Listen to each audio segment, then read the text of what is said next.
क्या आप सब जानते हैं कि पौराणिक कथाओं के अनुसार भगवान शिव के पुत्र भगवान कार्तिकेय ने असुरराज तारकासुर का वध किया था, जिसके पश्चात उसके 3 पुत्रों ने देवताओं से बदला लेने की योजना बनाई। इन 3 असुरों के नाम थे तारकाक्ष, कमलाक्ष और विद्युन्माली। इन असुरों ने देवताओं को पराजित करने के लिए ब्रह्मा जी से वरदान प्राप्त करने के लिए एक संकल्प लिया। उन्होंने ब्रह्मा जी की कठोर तपस्या की, जिससे ब्रह्मा जी प्रसन्न भी हुए और उनके समक्ष प्रकट भी हुए। असुरों ने ब्रह्मा जी से कहा कि आप हमें अमरता का वरदान दीजिए, परंतु ब्रह्मा जी ने इनकार कर दिया। तब असुरों ने ब्रह्मा जी से एक ऐसा विशेष वरदान मांगा जो उनकी मृत्यु से संबंधित था। उन्होंने कहा कि उन्हें 3 ऐसे नगर चाहिए जो 3 अलग अलग तारों पर स्थित हों और सिर्फ 1000 साल में, सिर्फ कुछ ही पल के लिए एक दुर्लभ और अभिजीत नक्षत्र में एक पंक्ति में आ जाएं।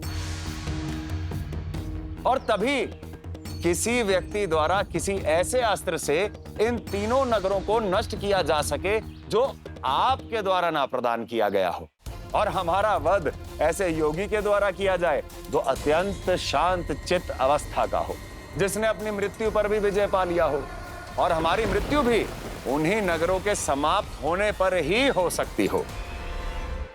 परंतु ब्रह्मा जी जानते थे कि असुरों ने अपनी मृत्यु की जो अवस्था की शर्त रखी है वह असंभव है, और उनका वरदान अमर होने के समान ही है, अर्थात उनकी मृत्यु असंभव है।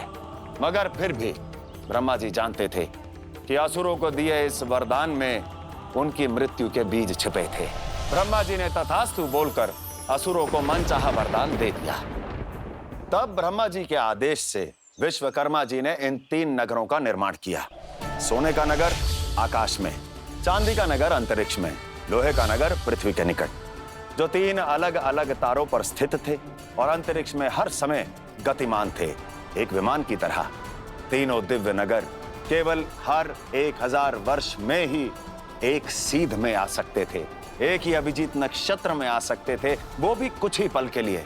और अगर वो पल भी निकल जाता तो इनकी मृत्यु के लिए फिर से 1000 वर्ष का इंतजार करना पड़ता, जो असंभव था। और इस अमरता के समान वरदान ब्रह्मा जी से प्राप्त करने के पश्चात उन त्रिपुरासुर का अहंकार इतना बढ़ गया, उन्होंने ऐसे दुस्साहस किए, अपने वरदान की शक्तियों का दुरुपयोग किया, पूरे त्रिलोक में आतंक मचा दिया, जिसके परिणाम स्वरूप देवता, ऋषि, मानव सभी भयभीत हो गए। इतना ही नहीं, उन्होंने तो दुस्साहस करके देवलोक पर अपना अधिकार जमाने का प्रयास किया। देवराज इंद्र का सिंहासन और देवताओं की सत्ता दोनों पर घोर संकट छा गया था। तब हर तरफ से निराश हुए देवता भगवान शिव के पास पहुंचे, उनसे मदद की गुहार लगाई और तीनों असुरों का वध कर देवलोक पर आए इस संकट को समाप्त करने की विनती की। तब देवताओं की विनती पर भगवान शिव ने त्रिपुरासुर का वध करने का फैसला लिया। समक्ष देवताओं ने इस देव असुर संग्राम में अपना अपना सहयोग दिया, अपनी शक्ति देने का फैसला किया। तब ब्रह्मा जी की प्रेरणा पर भगवान शंकर ने एक अपना योगी स्वरूप त्याग कर एक योद्धा का रूप धारण किया। भगवान शिव ने असुरों के संहार के लिए एक दिव्य रथ तैयार किया, जिसमें पृथ्वी बनी रथ का आधार, रथ का एक पहिया सूर्य, दूसरा पहिया चंद्र, वायु उसकी गति बनी और अग्नि जिसका अग्रभाग, 5 तत्व एक रथ पर संहित थे। इस ब्रह्मांड की समस्त शक्तियों के एक साथ एक ही रथ पर संहित होने से रथ का संतुलन बिगड़ गया, जिसको संतुलन देने के लिए भगवान विष्णु एक बैल के रूप में आगे आए और रथ के साथ जुट गए। रथ अब परम संतुलन और परम गति पर था। भगवान शिव ने पशुपति अस्त्र का आवाहन किया, जिसको उन्होंने 1000 वर्ष की तपस्या के बाद प्राप्त किया था, और उसको अपने पिनाक पर आयुध किया। भगवान विष्णु के शंखनाद से तीनों लोक गूंज उठे। इस रथ पर अब 5 तत्व और देवों के देव महादेव स्वयं विराजमान थे। भगवान विष्णु रथ को खींच रहे थे।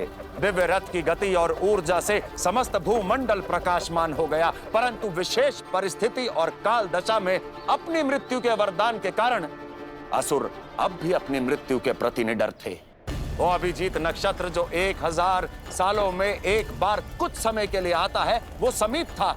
जिसके घटित होते ही तीनों तारों पर असुरों के बसाए दिव्य नगर एक सीत में आने वाले थे, तब भगवान शिव ने अपने अमोघ पशुपति अस्त्र, जिसको अघोर अस्त्र भी कहते हैं, उसे अपने धनुष पर साध कर प्रत्यंचा खींच दी और एक ही बार में तीनों नगरों को धराशाही कर दिया।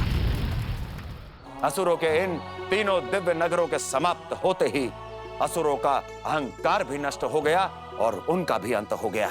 भगवान शिव त्रिपुरांतक के रूप में जाने लगे। जानते हैं त्रिपुरांतक का मतलब क्या है?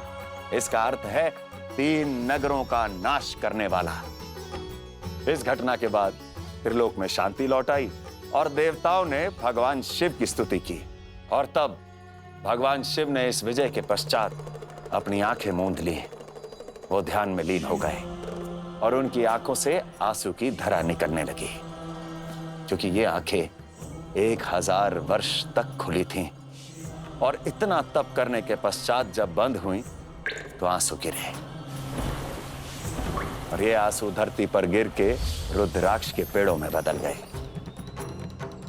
रुद्राक्ष आज भी शक्ति, शांति, भक्ति का प्रतीक है और इसे धारण करने से व्यक्ति को आंतरिक शक्ति और दिव्य ऊर्जा की प्राप्ति होती है।